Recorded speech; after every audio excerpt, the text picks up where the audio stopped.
بسم اللہ الرحمن الرحیم الحمد للہ رب العالمین والصلاة والسلام علی اشرف الانبیاء والمرسلین۔ تفسیر جلالین کے اسباق کا سلسلہ ہمارا چل رہا تھا اور ہم سورہ بقرہ پڑھ رہے تھے۔ گزشتہ ہمارا جو لیکچر ہوا تھا وہ جو دو قبیلے تھے، اوس خزرج، یہودیوں کے قبیلے،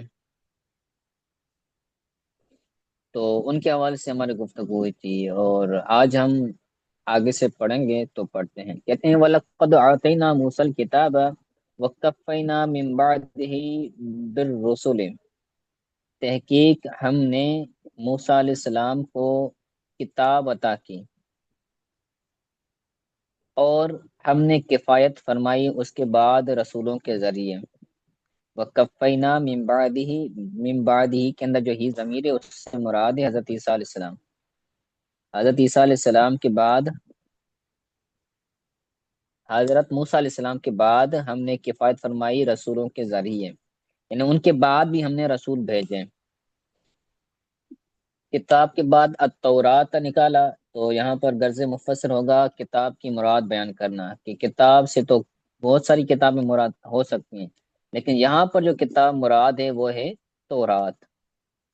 آگے کہتے ہیں بالرسول کے بعد اے اتبعناہم رسولا فی اثر رسول، یعنی ہم نے پیچھے لگایا، ہم نے ایک رسول کے اثر پر دوسرے رسول کو پیچھے لگایا، یعنی جیسے ہی ایک رسول جاتا تو پھر ہم دوسرا رسول بھیجتے ہیں۔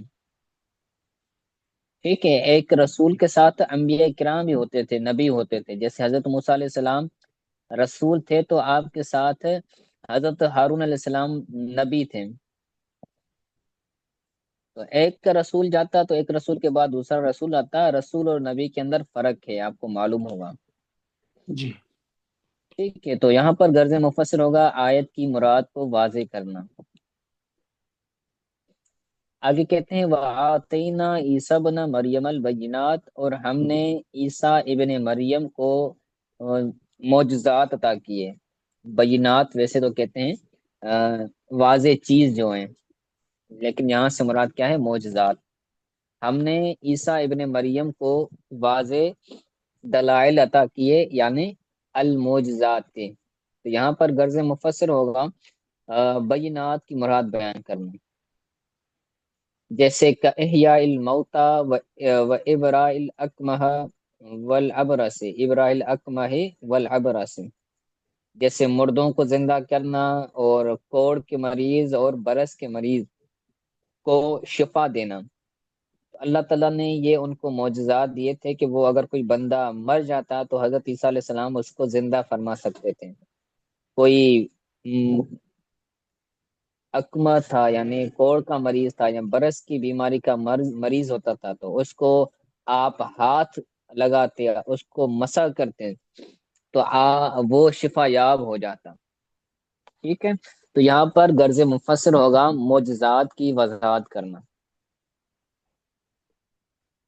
کہ کون کون سے معجزات تھے، اس کی وضاحت کی گئی۔ وَأَيَّدْنَاهُ بِرُوحِ الْقُدُسِ، اور ہم نے اس کی مدد کی روح قدس کے ذریعے۔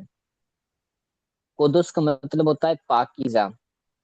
ہم نے اس کی یعنی حضرت عیسیٰ علیہ السلام کی، ہم نے حضرت عیسیٰ علیہ السلام کی روح قدس کے ذریعے، پاک روح کے ذریعے ہم نے مدد کی۔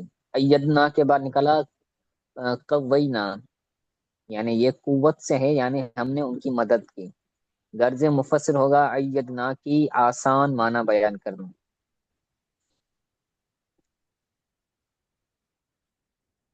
بروح القدس کے بعد نکلا من اضافت الموصوف الی الصفت، اس کے اندر موصوف کی صفت کی طرف اضافت ہے، ایک روح ایک قدس، تو جو قدس ہے وہ صفت ہے، روح جو ہے وہ موصوف ہے، تو موصوف کی صفت کی طرف اضافت ہے۔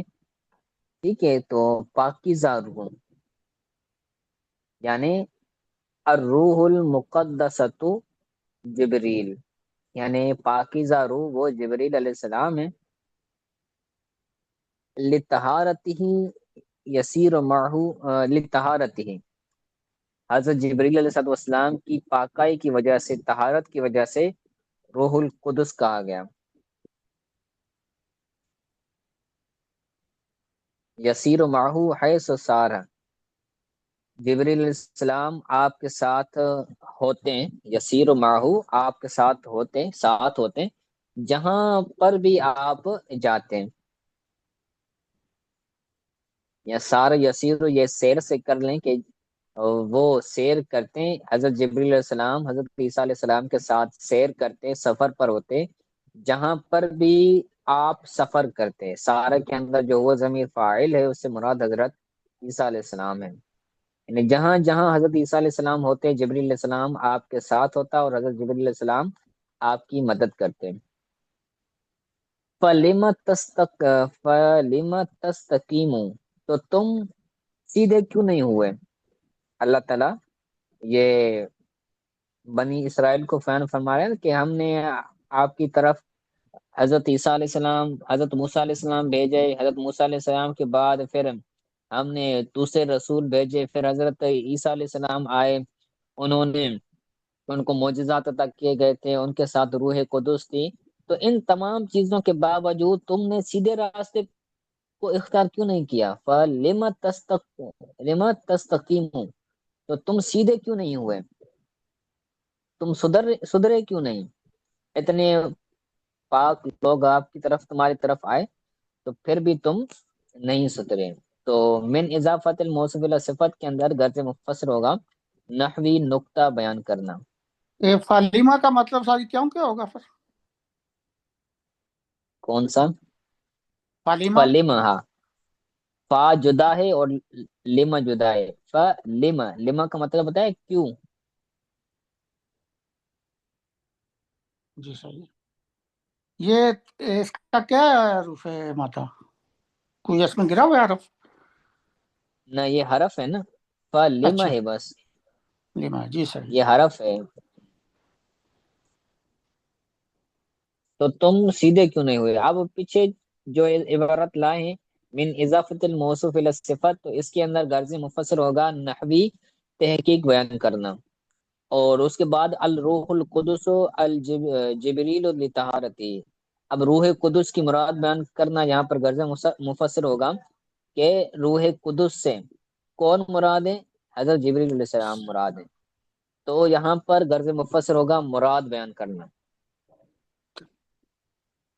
ٹھیک ہے، آگے کتنی افکلما جاءکم رسول بما لا تحوی انفسکم استکبرتم، جب بھی، افکلما کا مطلب ہے جب بھی تمہارے پاس کوئی ایسا رسول آتا، جب بھی تمہارے پاس ایسا رسول آتا کہ جس کو تمہاری جانیں پسند نہ کرتی، لا تحوی انفسکم، تمہاری جانیں جن کو پسند نہ کرتی، یعنی جن کو تم پسند نہ کرتے کہ یہ ہماری قبیلے میں سے نہیں ہے، ہماری قوم میں سے نہیں ہے، تو جن کو تمہاری جانیں پسند نہ کرتی، تو تم کیا کرتے؟ استکبرتم، تو تم تکبر کرتے۔ تو یہاں پر حمزہ استفہامیہ ہے، کیا جب جب تمہارے پاس کوئی رسول، ایسا رسول آتا کہ جس کو تمہاری جانیں قبول نہ کرتی، تو کیا تم تکبر نہیں کرتے؟ تو یہاں پر حمزہ استفہامیہ ہے شروع کے اندر، ٹھیک ہے۔ تو کہتے ہیں فریقن کذبتم، ایک گروہ کی تم نے تکذیب بیان کی، یعنی فریقن سے مراد ہے انبیاء کرام کا، رسول کا کیا؟ گروہ، انبیاء کرام میں سے ایک گروہ ایسا تھا، ایک احباب ایسے تھے کہ جن کی تم نے تکذیب کی، وفریقن تقتلون، اور ایک گروہ کو تم نے شہید کیا، انبیاء کرام میں سے بعض کی تم نے تکذیب کی اور بعض کو تم نے کیا کیا؟ قتل کیا، ٹھیک ہے۔ اب اس کا تفسیر پڑھتے ہیں، کہتے ہیں لا تحوا کے بعد نکلا لا تحب، یعنی جن کو پسند نہ کرتے، محبت کا مطلب ہوتا ہے پسند کرنا، تو جن کو تمہاری جانیں پسند نہ کرتی، تو یہاں پر غرض مفسر ہوگا لا تحوا کی آسان معنی بیان کرنا، من الحق کے، یہ من بیانیہ ہے، یعنی حق میں سے، یعنی ان کے حق ہونے پر تمہاری جان جن کو پسند نہ کرتی، کہ یہ بندہ حق پر کیسے ہو سکتا ہے. ٹھیک ہے، اس کے اندر غرض مفسر ہو جائے گا کہ اس کا وضاحت کرنا کہ وہ کس اعتبار سے انبیاء کرام کو، رسول کو تسلیم نہیں کرتے تھے، محبوب پسند نہیں کرتے تھے، یعنی ان کی حق ہونے کے اعتبار سے تسلیم نہیں کرتے تھے، پسند نہیں کرتے تھے. تو یہاں پر غرض مفسر ہو جائے گی وضاحت کرنا.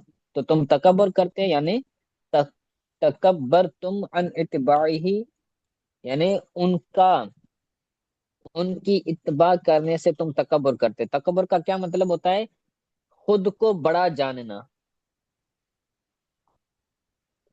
خود کو کسی سے بڑا جاننا، اس کو جو ہے وہ کم جاننا. تو تم نے کیا کیا؟ تکبر کیا انبیاء کرام کی اتباع کرنے سے، کہ ہم بڑے شان والے، بڑے مقام والے ہو کر ان قوم والے لوگوں کی، ان کے اندر جو نبی آیا ہے، رسول آیا، ہم اس کی اتباع کیوں کریں؟ تو رسول کی، نبی کی اتباع کرنے سے تم نے تکبر کیا. تو غرض مفسر یہاں پر ہوگا استکبرتم کی وضاحت کرنا. جواب کلما وہو محل الاستفهام، یہ جواب کلما ہے. استکبرتم یہ جواب کلما کا جواب ہے، کیونکہ کلما جب جب آتا ہے تو اس کا جواب بھی آتا ہے. جب جب تمہارے پاس رسول آئے تو تم نے کیا کیا؟ تم نے تکبر کیا. تو یہ کلما کا جواب ہے. وہ محل استفام، اور کلما یہ استفام کی جگہ پر ہے. میں نے کہا نا کہ یہاں پر استفام یا ہے حمزہ اف کلما. اور آگے کہتے ہیں والمراد بھی توبیخ، اور اس کے اندر جو مراد ہے یعنی استفام جو کیا گیا ہے یہ توبیخ کے لیے ہے، ڈانٹ ڈپٹ کے لیے ہے. ٹھیک ہے، تو یہاں پر غرض مفسر ہوگا جواب کلما سے یہاں پر ترکیبی لحاظ بیان کرنا اور استفہام کی مراد بیان کرنا. تو یہ وہی ہو جائے گا نحوی بحث کو بیان کرنا. تو ان انبیاء، ان رسول میں سے ایک گروہ کو تم نے جو ہے وہ جھٹلایا، ان کی تکذیب کی. کا عیسیٰ، جیسے حضرت عیسیٰ علیہ السلام ہے، حضرت عیسیٰ علیہ السلام کو انہوں نے تکذیب کی. یہودیوں نے حضرت عیسیٰ علیہ السلام کی تکذیب کی، حضرت عیسیٰ علیہ السلام کو نہیں مانتے تھے.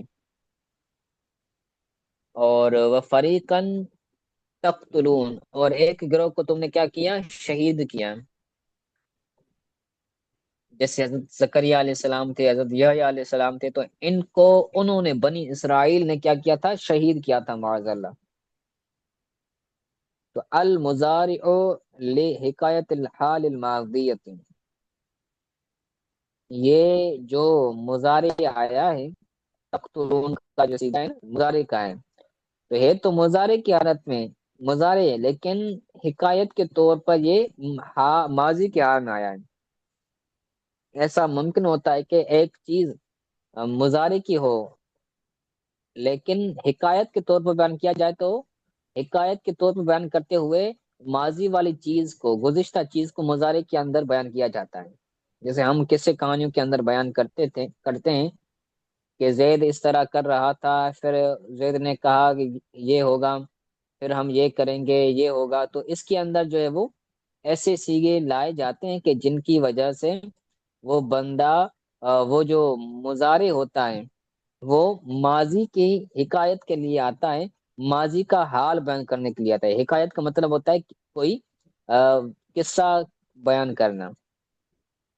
تو یہاں پر تقتلون جو لایا گیا ہے یہ بطور حکایت کے لایا گیا ہے، اور ماضی کی حکایت مراد مضارع اس لیے لایا گیا ہے کہ کہتے ہیں المضارع لحکایت الحال الماضیت، یہ مضارع ماضی کے حال کی حکایت بیان کرنے کے لیے ہے. تو یہاں پر غرض مفسر ہوگا نحوی نقطہ بیان کرنا. اب تقتلون کا مطلب کیا ہے؟ کہتے ہیں اب مراد بیان کر رہے ہیں، مفعول بھی بیان کر رہے ہیں کہ تم نے کن کو شہید کیا. قتل تم کا زکریہ و یحییٰ، یعنی تم نے شہید کیا حضرت زکریا علیہ السلام اور حضرت یحییٰ علیہ السلام کو. ٹھیک ہے، تو یہاں پر غرض مفسر آپ مفعول بھی کہہ سکتے ہیں۔ اور آگے کہتے ہیں وقالو قلوبنا غلف، اور انہوں نے کہا، اب یہاں پر التفات آ گیا، پیچھے تھا مخاطب کے سیغے تھے کہ تم نے یہ کیا، تم نے یہ کیا، تم نے یہ کیا، اب ماضی کے سیغے آ رہے ہیں، غائب کے سیغے آ رہے ہیں کہ انہوں نے کہا۔ تو یہ ایک طرح سے التفات ہوتا ہے کہ غائب کے سیغے سے خطاب کی طرف بھی جایا جاتا ہے، خطاب کی سیغوں سے غائب کی طرف بھی جایا جاتا ہے، اسی طرح متکلم کی طرف بھی لایا جاتا ہے، تو اس کو التفات کہتے ہیں۔ تو تنشیط ذہنی کے طور پر ذہن کو نشاد دینے کے لیے یہ چیز اختیار کی جاتی ہے۔ انہوں نے کہا کہ ہماری دلوں پر پردے ہیں، قالو قلوبنا غلف، ہماری، غلف کہتے ہیں نا اس کو، تالے کو، کیونکہ تالا کیا ہوتا ہے؟ بند ہوتا ہے،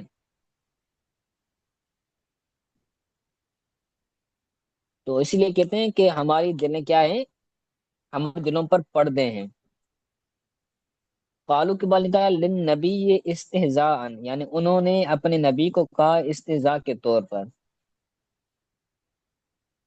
کہ جب ان کو کہا گیا کہ تم ایمان کیوں نہیں لاتے، انہوں نے کہا کہ ہمارے دلوں پہ پردے ہیں، ہماری دلوں پر تالے ہیں لگے ہوئے ہیں، کہ جس کی وجہ سے ہمارے دل کے اندر ایمان نہیں جا پا رہا، تو وہ مذاق کر رہے تھے، مشکری کر رہے تھے، تو بیان کیا کہ انہوں نے کہا تھا استہزاء کے طور پر، تو غرض مفسر ہوگا ان کے قول کی حیثیت بیان کرنا کہ انہوں نے کس حیثیت سے کہا تھا۔ اب گلفن کی وضاحت کر رہے ہیں کہ جمع اغلف، یہ غلف اغلف کی جمع ہے، اور اغلف کا مطلب کیا ہوتا ہے؟ یعنی مغشاتن، مغشاتن بے اغطیتن، یعنی ڈھانپا ہوا پردوں کے ذریعے، مغشاتن بے اغطیتن، پردوں کے ذریعے جس چیز کو ڈھانپا جائے اس کو غلف بولا جاتا ہے۔ تو فلا تعنی ما تقول، یعنی تو وہ دلیں نہیں سمجھتی جو آپ کہتے ہو، لا تعنی، وہ نہیں سمجھتی، اس کے اندر جو ہی ضمیر ہے، اس سے مراد ہے دلیں، وہ ہماری دلیں نہیں سمجھتی جو آپ کہتے ہیں،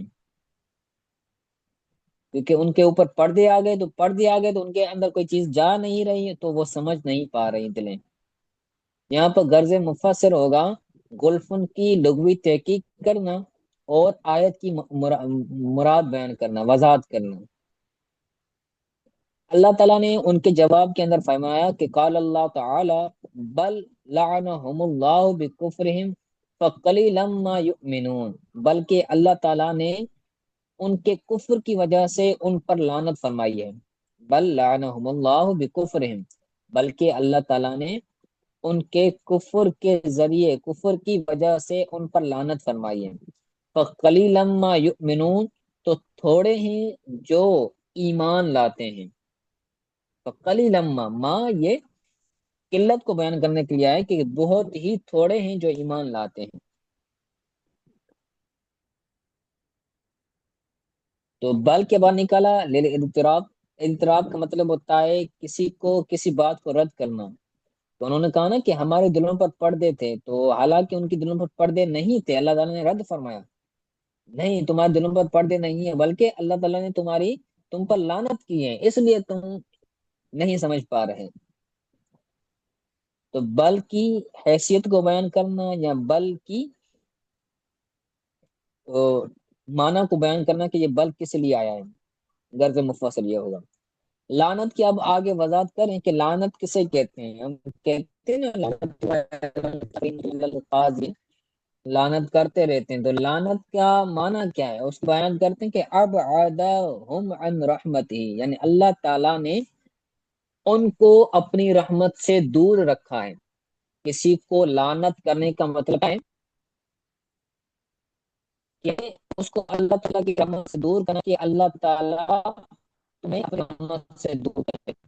مثلا مالک کہتا ہے کہ لعنت اللہ علی الکاذبین، جھوٹوں پر اللہ کی لعنت ہو، تو لعنت کا مطلب یہ ہے کہ اللہ تعالیٰ جھوٹوں کو اپنی رحمت سے دور رکھے، ٹھیک ہے۔ وَخَذَلَهُمْ عَنْ قَبُولِهِمْ، اور ان کو قبول کرنے سے اللہ تعالیٰ ان کو نیست و نابود کرے، خزل کا مطلب ہوتا ہے ان کو رسوا کریں.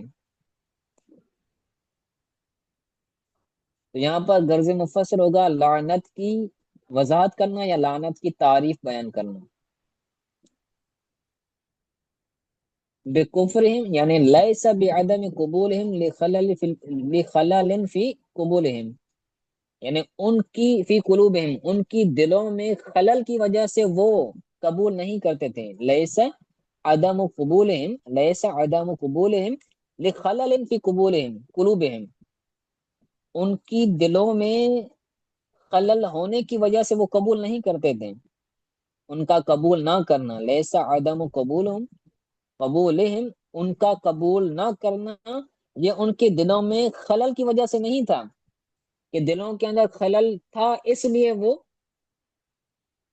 قبول نہیں کر رہے تھے، بلکہ خلل کی وجہ سے وہ قبول نہیں کرتے تھے، بلکہ اللہ تعالیٰ نے ان پر لعنت کی تھی اس لیے وہ قبول نہیں کر رہے تھے. کیونکہ انہوں نے کفر کیا تھا تو کفر کی وجہ سے اللہ تعالیٰ نے ان پر لعنت کی، تو لعنت کی وجہ سے ان کی دلیں قبول نہیں کری تھی. ان کا قبول نہ کرنا یہ خلل کی وجہ سے نہیں تھا بلکہ لعنت کی وجہ سے تھا جو اللہ تعالیٰ نے ان پر کی تھی، بکفرہم کفر کی وجہ سے. ٹھیک ہے، غرض مفسر ہوگا آیت کی وضاحت کرنا. قلیلا ما یؤمنون بہت ہی تھوڑے ہیں جو ایمان لاتے ہیں. کہتے ہیں ما زائدۃ لتاکید القلت، ما زائدہ ہے قلت کی تاکید کے لیے لایا گیا. قلیل یہ قلت کی معنی میں نا، تو قلیلا ما بہت ہی تھوڑے ہیں، جو ما زائدہ ہے قلت کی تاکید کے لیے لایا گیا، یعنی ایمان ہوں، یعنی بہت ہی تھوڑے ہیں جو ایمان لانے والے ہیں. غرض مفسر ہوگا ماں کی حیثیت کو بیان کرنا یا ماں کی معنی بیان کرنا، یعنی قلیلاً جداً بہت ہی تھوڑے ہیں.